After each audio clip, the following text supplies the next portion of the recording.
чыгат мунуку. Анда чыгат. Болду. Мына ушундай тартипте ар дайым күжүрмөн даярдыкта турган бул номер 36806 аскер бөлүгү. Мындагы жоокерлер ар дайым күтүүсүз кырдаалдарга даяр турушу милдет. Атайын көрүп биз ошо мейлеп туруп ошол тарапка катыш үчүн бизге атайын нелер жардам берет. Мейлөө аспаптар жардам берет. Шуну алабыз да биз ошо кабельса орнотобуз. Атайын муяктагы ачып туруп ушул жерлерден карап мейлеп анан душманды көздөй эмне кылабыз? Туура ок атабыз. Мында мекен алдындагы ыйык милдеттин аткарууга киришкен аскерлер 1 жылдык мөөнөттө кызмат өтөшөт. Бүгүн бул аскер бөлүктө ачык эшиктер күнү өткөрүлдү. Ага 700дөн ашуун мектеп окуучулары жана студенттер катышып, кыргыз армиясынын абалына жана техникаларына жеринде күбө болушту. Алардын катарында Эглан Талайбек уулу да бар. Ал мекенге кызмат кылам деген изги тилеги дагы да күчөгөндүгүн айтат. Аябай кызыктуу экен. Бар жоон түшүндүрүп берип атышат. Кантип колдонуш үчүн, келечекте кызмат үчүн, служба кылуу үчүн мындай немелер службаларды айтат. Күчтүү экен. Мурун досторум айтчу эле, мындай анча эмес армия, одан көрө Россияныкы күчтүү экен. Бирок армиянын деле техникалар ушундай эле, Россияныкы. Күчтүү экен ушу. Мурун анча эмес эле, анча көрбөйт эле мындай техникаларды. Азыр көбөйүп кетиштир.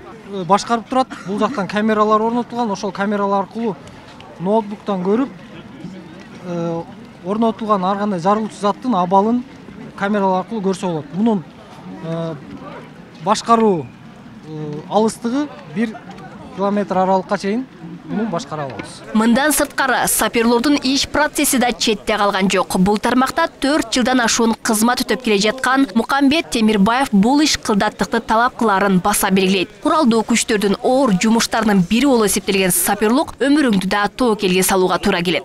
Бизде сөз бар, сапер бир жолу гана ката кетирет деген. Себеби дегенде ал бир жолу ката кетире турган болсо, анын артка жолу жок. Ал ошол жарылуучу зат менен иштеп аткан учурда ката кетирип ала турган болсо, же кылдаттыкты жогото турган болсо, өзүнүн өмүрүнө коопту келтирип коюшу мүмкүн. Биринчи максатыбыз бул адам өмүрүнүн коопсуздугун сактоо. Ошол нерсе бизди өзүбүздөн башка адамдардын Кыргызстандын мындайча айтканда жарандардын коопсуздугун сактоо болгон үчүн бизден ошол нерсе бизге мындайча айтканда мотивация берип турат. Жогорку даярдыктагы жоокерлер куралчан топторду жок кылуудагы процессти практика жүзүндө ок атуу менен көрсөтүп беришти. Негизги максаты бүтүрүүчүлөрдү кыргыз армиясынын катарына тартуу. Мурдакка караганда азыр бир топ эле армияга барыш мындайча айтканда очеред болуп калды. Кызмат кылабыз деген жаштар көп. Кызматы бүткөндөн кийин контракттын негизинде түзүп 3 жылга кызмат кылган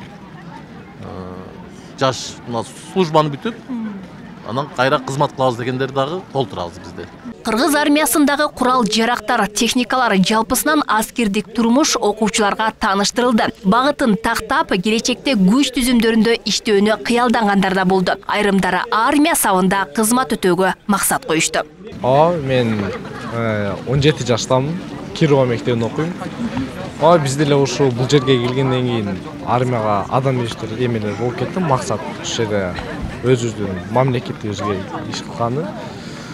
Ошол техникалар деле сонун экен, бардыгы бар. Бизде мектепте үйрөтөт, ошо бирок техникалар жок. Айтып берчү. Анан келип кызыгып калдык, жагып калды.